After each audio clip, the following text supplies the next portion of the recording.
What's going on, guys? Xûr is here in the reef. Let's get into the inventory. Starting off with the Titans, we have the no backup plans with a strength of 69. Shotgun kills trigger force barrier, and force barrier's duration is increased. Now, this is fantastic to use in Crucible with a pretty decent shotgun. It's very scummy to use Invective with this shotgun as well, but this actually has some pretty good synergy with other weapons in Destiny that actually aren't shotguns, funny enough. But anyway, getting in, we have increased discipline and increased strength. Rain Blows increases melee attack speed, which I recommend you use on this exotic. We then have Momentum Transfer, gain bonus melee energy on grenade hits. Shotgun Loader, which is intrinsic to the no backup plans, increases the reload speed of shotguns. And Rocket Launcher Loader increases the reload speed of rocket launchers. Now, if you've stuck around my channel at all, you know I'm not a shotgun guy. Like, literally, the only shotgun I really use ever is the Lord of Wolves, so, meh. But, this actually pairs up really nicely with a legendary shotgun and the Monte Carlo auto rifle, because you will constantly get your melee charge back so quickly that you can go straight back in with a new force barrier. What you can also do is, if you pop a bubble, a Ward of Dawn Titan bubble with Weapons of Light, and start roaming around the bubble, you take it like a tether point where you just bounce as far out as you want to and then just bounce right back to the bubble to refresh your weapons. You will get a melee charge back for activating your bubble. With Weapons of Light with a Monte Carlo, you will absolutely destroy when you're getting headshots. So this can be a very fun exotic to use. It's a pretty high-tailored playstyle, I would say, where you do need to put the work in to actually get the rhythm done properly, but overall it is a good exotic these days. But yeah, I would say enjoy it. For the hunters, we have the ATS-8 Arachnid with an intellect stat of 75. This is good. Golden Gun lasts longer, and it zooms in for accuracy when aimed. This is a lot better than it used to be. In year 1, the ATS-8 Arachnid only zoomed your Golden Gun in for more accuracy. This basically gave you Over the Horizon for free, and it doesn't stack with Over the Horizon now either. So you can use this with Deadeye and Chain of Woe, or go for a double throwing knives build, and you will have an extended Golden Gun with more accuracy. But anyway, getting in, we have increased strength and intellect, Inverse Shadow, increased super energy gain from killing minions of the darkness, heavy lifting gain bonus super energy from heavy weapon kills on minions of the darkness, and invigoration gain bonus melee energy on orb pickups. I recommend re-rolling this for Twist Fate. If you're looking for a PvE build, you know what I would say: Inverse Shadow and Infusion or better already. If you're looking for a PvP build, Infusion or better already with Ashes to assets.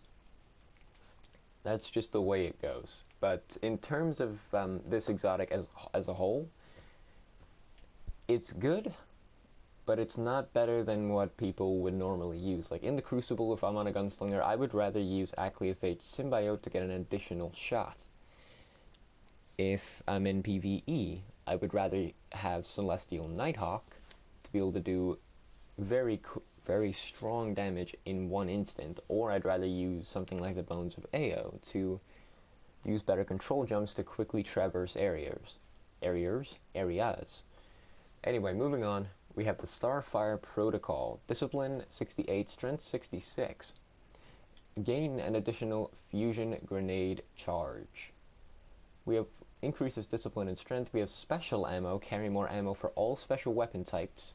Carry more ammo for all heavy weapon types. Void Burn Defense and Solar Armor, which is intrinsic to Starfire Protocol. Now, this is pretty good if you're actually someone who likes to use fusion grenades. If you prefer tryharding with firebolt grenades and Viking Funeral, then yeah, you do that. But if you're a fusion grenade fan, this is definitely a good chess piece for you. Fusion grenades, I believe, actually have the highest aim assist in the game, and they do the most damage on a stick. so it's impossible to survive a fusion grenade unless you have a lot of specifics going on.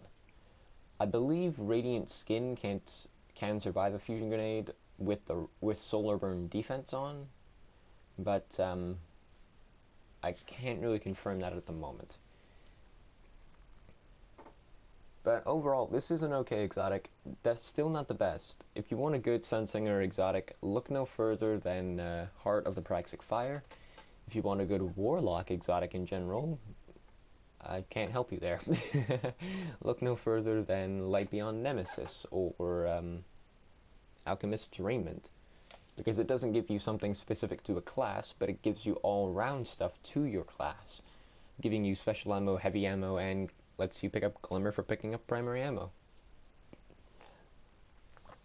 But speaking of primaries and primary ammo, we have the Bad Juju.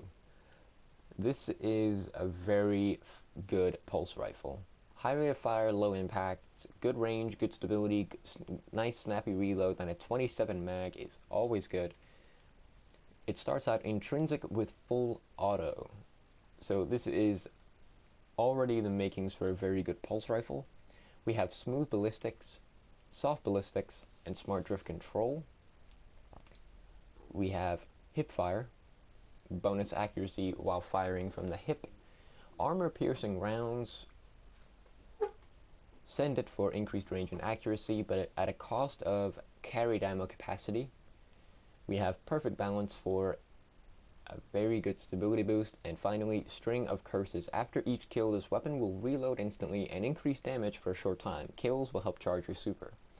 So this gives you inverse shadow, crowd control, and an automatic reload when you get a kill.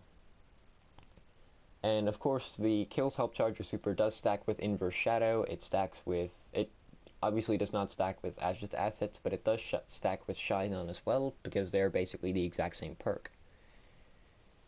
Now, I have two recommendations here. The first is to use soft ballistics with Send It for a very good range boost. And then there's also armor piercing rounds with smart drift control for PvE activities. Being able to pierce through tier 1 mobs of Thrall or Shanks or whatever, being able to kill stuff very quickly is always a good thing. It's always about how quickly you kill stuff. You could also use Perfect Balance. I would actually recommend using Perfect Balance and Smart Drift Control in PvP, because this will make the weapon very easy to manage, very easy to use. But all in all, it's one very fantastic exotic, not very popular in the Crucible to my surprise, and not actually all that popular in PvE in most scenarios either, but it is more of a solo player's exotic. It's not very good. This exotic is not good when someone steals your kill in the Crucible or when you're in a raid, because you've got to work with your other 5 teammates instead of lone wolfing everything. Now, finally, we have the Legacy Engram. I actually believe all gauntlets have been moved over to Year 2 from Year 1, so I can't be too sure of that, but this Legacy Engram can actually give you the no backup plans, but I don't see the point. You can get the Young Ahamkara's Spine, you can get the Sunbreaker gauntlets for Warlocks, you can get the Ruined Wings, amongst many other exotics. Now, getting into the curios, we have the Plasma Drive and the Stealth Drive to make rare sparrows into legendary sparrows. We have the Heavy Ammo Synthesis, 1 strange coin for 3 packs. We have the 3 of coins, 7 strange coins for 5 packs of 3 coins, and finally the Glass Needles at 3 strange coins, 3 motes of light, and 1 exotic shard for 3 needles. And the Motor Light Exchange. Now, that's your Xûr's inventory, guys. Since the heavy ammo clown card glitch has been fixed, Trials of Osiris is going to be live later on today, 6 p.m. GMT time, and I believe 10 a.m. Pacific Standard Time. But in any case, hopefully you enjoyed the video, and I'll talk to you all in the next one. Peace out.